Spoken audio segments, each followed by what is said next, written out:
Peggy 18.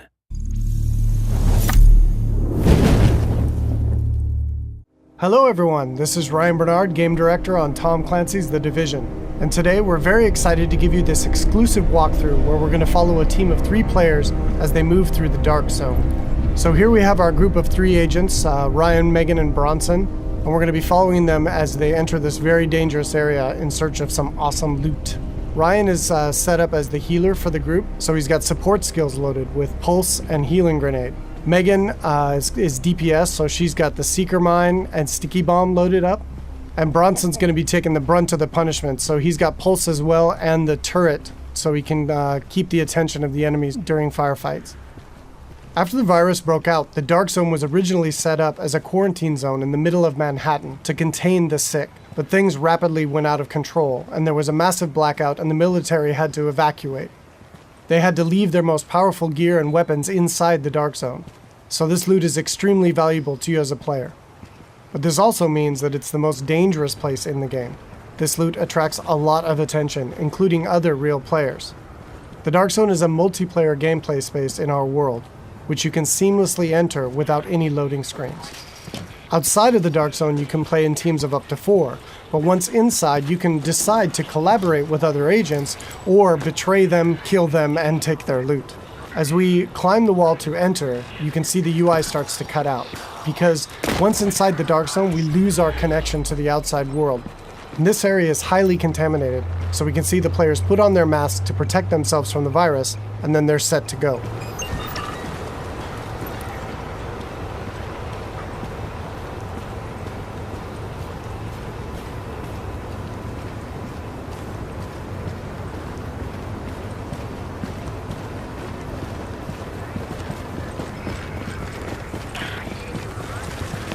Okay, now we see our group is coming up on some enemies up ahead. As we get closer, we can see that these are actually part of the Rikers faction. And this is a group of convicts which, after the virus broke out, escaped the prison and have flooded into Manhattan to take advantage of the chaos. Here we can see Megan does a pulse, which gives the group information about what enemy types and levels that they'll be facing. And then we can engage. As you can see here, Bronson's going to go up right on top of him and take point, so he can take the attention of the enemies and draw aggro, and we can support him from behind with healing grenades, as you saw there, and covering fire. Using covers in the divisions is really important. You're going to be seeing the agents here as they move around flanking the different enemies, moving cover to cover, using height elevation to their advantage, and really trying to make sure that you're not exposed at any time, because when you're out of cover, you take a lot of damage from enemies. And it looks like we've only got a couple Rikers left here, and Bronson is really taking his role to heart and pushing right up into their face. And they've cleared him out.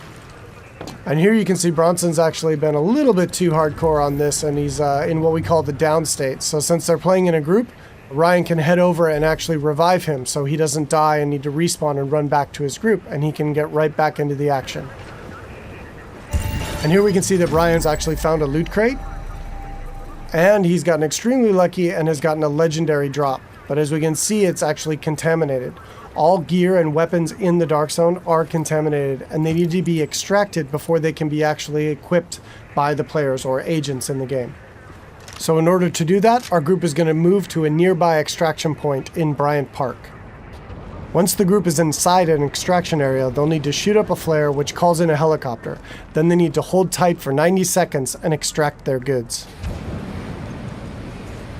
Alright, now we see our group has come across a different group of enemies, and these are the Cleaners.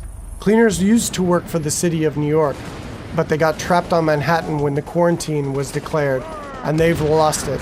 They want to, in their own minds, clean the city from the virus by burning anything and everything in their path, dead or alive.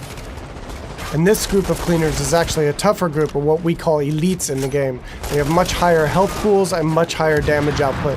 So our group here is going to really have to work together using their weapons and skills to take them out. Of course, they drop much better loot and give a lot higher experience. We got Ryan seems to have moved up to a kind of a bad cover position here. He's taking damage from the right, and he's got a grenade coming in and he needs to move, and he's too slow. So he's going to need to top himself off with a nice self-heal. Alright, so now we've dealt with the cleaners and we can move on towards the extraction area.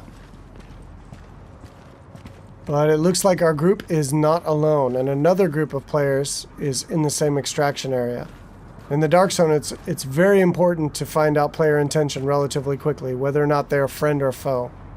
But it looks like these two are not interested in engaging, so our group's going to continue on and try to get that legendary weapon out. Extraction detected. Proceed with caution. Another team of agents has actually started an extraction, and our group is going to move to investigate.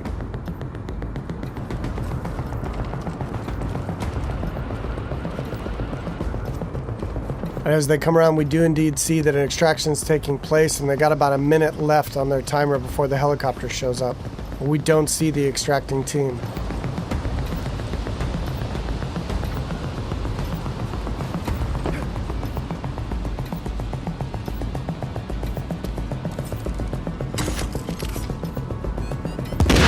Oh, here we see that the extracting team actually got the jump on our group, and Bronson's been quickly down, and since they engaged on us, they have now been flagged as rogue, which puts a big bounty on their back for a certain period of time. Luckily, Bronson was able to make it back to our group, and we were able to quickly revive him and get him back up into the fight.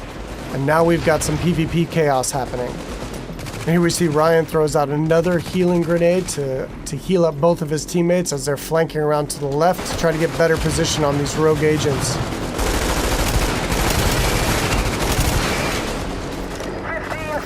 Alright, we see Megan's going to throw out another pulse, which really gives us good positioning on their locations. And here we can see another downside to going rogue in the Dark Zone. They have attracted another group of players, which is helping us take down this rogue group.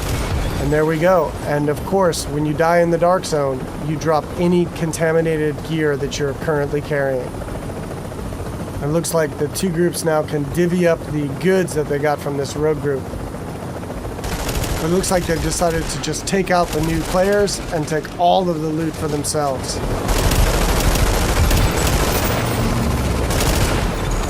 You're attacking friendly forces. Rogue protocol initiated.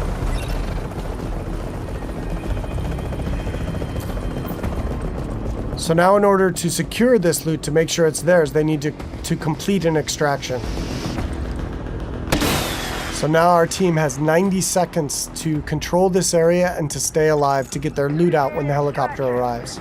And you can see them fanning out into good cover positions here in case any other players come into the area or those groups that we engaged come back.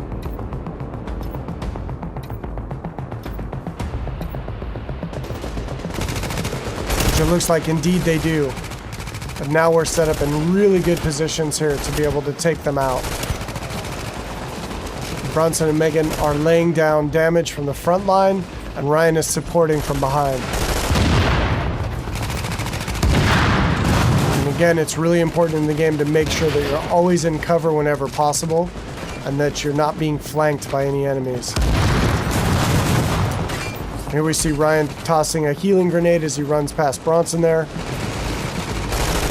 And they're going to focus on these two players here. 30 seconds to extraction. Straight in front of them. Now they got 30 seconds left to stay alive and control the area.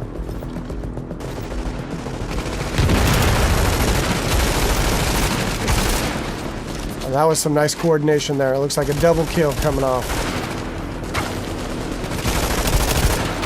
All right, and they dealt with the other group yet again, and now the helicopters arrived, so they were able to survive and be able to get their loot out. And we'll head back to their base of operations.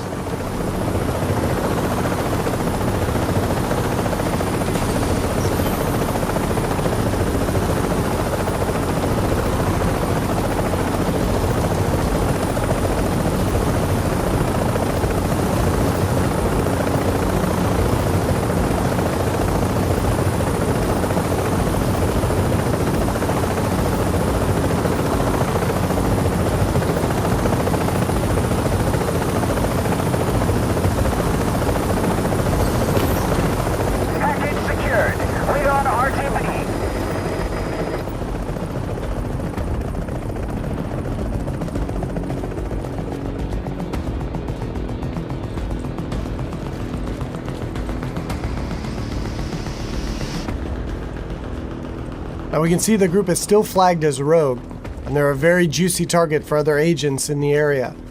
So they really should leave this area quickly and decide where to head out to next.